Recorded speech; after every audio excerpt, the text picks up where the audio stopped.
할렐루야, 아멘. 오늘 또 이 예배의 자리에 나와서 마음을 쏟으시는 우리 성도님들을 사랑하고 축복합니다.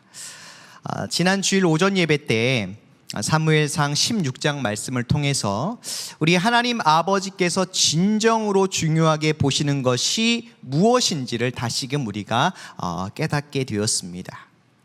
여러분, 그 사무엘 선지자가 이 사울 왕 다음으로 이스라엘의 2대 왕을 세우고자 할 때 이새의 첫째 아들을 보면서 이런 마음을 품었습니다. 여호와의 기름 부을 자가 과연 주님 앞에 있도다. 그 엘리압을 보고 이런 마음을 품었습니다. 그러나 하나님께서는 그 사무엘의 마음을 보시고 뭐라고 말씀하셨습니까? 그의 용모와 키를 보지 말라. 내가 이미 그를 버렸노라. 내가 보는 것은 사람과 같지 아니하니 사람은 외모를 보거니와 나 여호와는 중심을 본다고 말씀하셨습니다. 사랑하는 성도 여러분, 하나님 아버지의 기준은 외모가 아니라 바로 마음 중심을 보십니다. 성전에서 여러분 두 렙돈을 헌금했던 그 가난한 과부를 한번 보십시오. 두 렙돈, 정말 너무나 적은 금액입니다. 하지만 예수님께서는 가장 많은 헌금을 했다고 감격하셨습니다. 비록 두 렙돈을 헌금했지만 그 가난한 과부의 마음 중심에 분명한 믿음을 보셨기에 우리 예수님께서 칭찬하시고 인정하신 것입니다. 사랑하는 성도 여러분, 저와 여러분도 이 가난한 과부와 같은 마음이 되시길 소망합니다. 이와 같은 마음이 있어야 올 한 해에 우리가 예수 안에서 영과 혼과 육이 온전히 회복될 수 있다고 저는 확신합니다. 그러니 오늘 말씀을 통해서 우리의 마음이 혹여 교만하고 또 완악하지 않은가를 한번 살펴보시길 바랍니다. 그리하여서 저와 여러분의 마음이 항상 말씀 앞에 더욱 낮아지고 그러한 그 가난한 과부의 마음이 되시길 예수님의 이름으로 축복합니다. 아멘. 오늘 본문 3절을 보니 이 바리새인들이 예수님께 나왔습니다. 그리고 한 가지 질문을 합니다. 우리 함께 3절 말씀을 한번 다시 읽겠습니다. 3절입니다. 시작. 바리새인들이 예수께 나와 그를 시험하여 가로되 사람이 아무 연고를 물론하고 그 아내를 내어버리는 것이 옳으니까. 다시 말해서 어떤 이유라야 이 내 아내를 버릴 수 있느냐는 질문입니다. 여러분 한번 생각해 보십시오. 지금 예수님 앞에 이 바리새인들이 이 질문을 했을 때 어떤 마음으로 이 질문을 했을까요? 정말 몰라서, 정말 궁금해서 순수한 마음으로 여러분 이런 질문을 했을까요? 절대 아닙니다. 왜냐하면 여러분 3절 초반부를 보시면 바리새인들이 예수께 나온 것은 시험하려 나왔다라고 기록하고 있지요. 이 말씀을 통해서 우리는 이 바리새인들이 마음이 너무너무나 딱딱한, 굳은 살이 박힐 대로 박힌 그 딱딱한 마음, 그 교만하고 완악한 마음으로 예수님께 나왔다는 것을 우리는 말씀을 통해서 알 수가 있습니다. 조금 더 이 바리새인들의 마음을 살펴보면 여러분 이 당시 갈릴리와 베레아의 지역을 통치하였던 분봉왕 헤롯 안디바가 이유 없이 전처와 이혼을 하고 자기 동생인 헤로디아, 자기 동생의 그 아내인 헤로디아와 결혼한 것을 꾸짖은 일로 세례 요한이 옥에 갇히고 결국에는 목배임을 당했던 지역입니다. 그런데 지금 여러분 예수님께서 계신 곳이 어디입니까? 1절 한번 보십시오. 1절. 예수님께서 요단강 건너 유대 지경에 오셨습니다. 여러분 이곳은 요단강 동쪽 베레아 지역이고 세례 요한을 참수했던 바로 헤롯 안디바가 다스리고 있는 곳입니다. 다시 말해서 이 바리새인들이 예수님께 이혼 문제를 물어서 함정에 빠뜨리기 위해서, 더 나아가 이 헤롯 안디바의 심기를 건드려서 세례 요한처럼 예수님을 제거하려는 그런 완악한 마음을 가지고 이 질문을 드린 것이죠. 여러분, 우리 예수님은 이들의 이 완악한 마음을 알고 계셨습니다.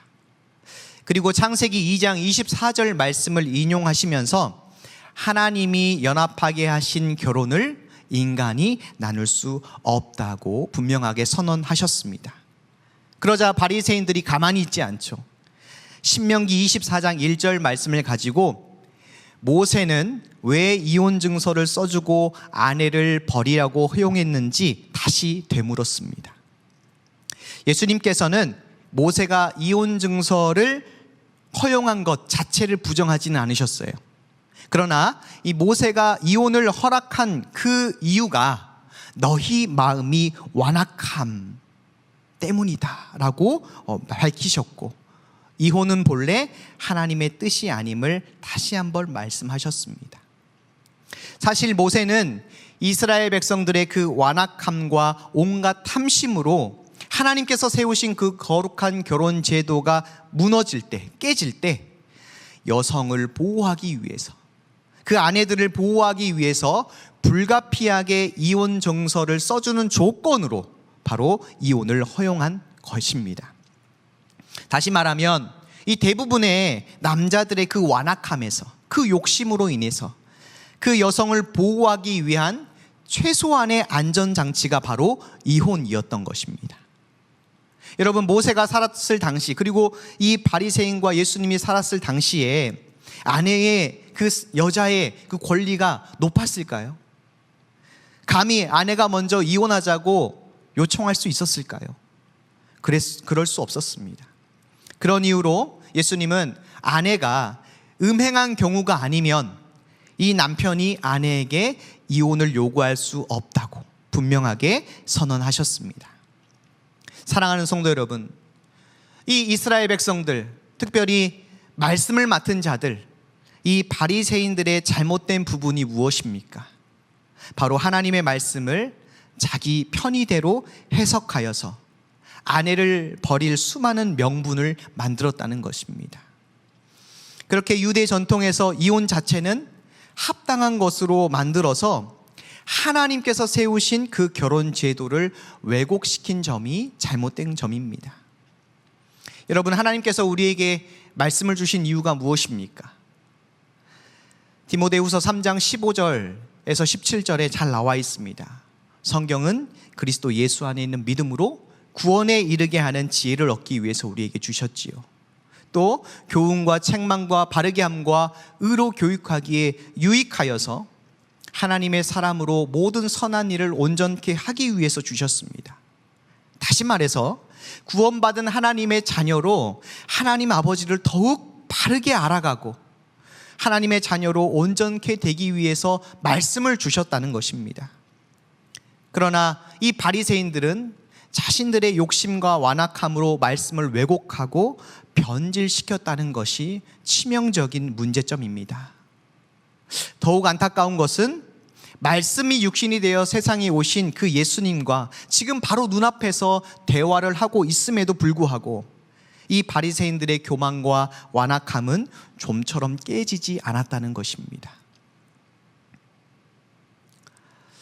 결국 바리새인들은 하나님의 아들이신 구원자 예수 그리스도를 십자가에 못 박을 만큼 아주 심각한 문제를 초래하고 말았습니다. 사랑하는 성도 여러분, 오늘 이 말씀은 단순히 이혼을 하라 말라 그런 말씀이 아니에요.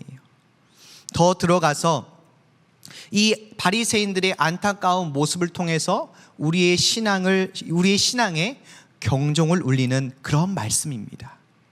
왜 그렇습니까?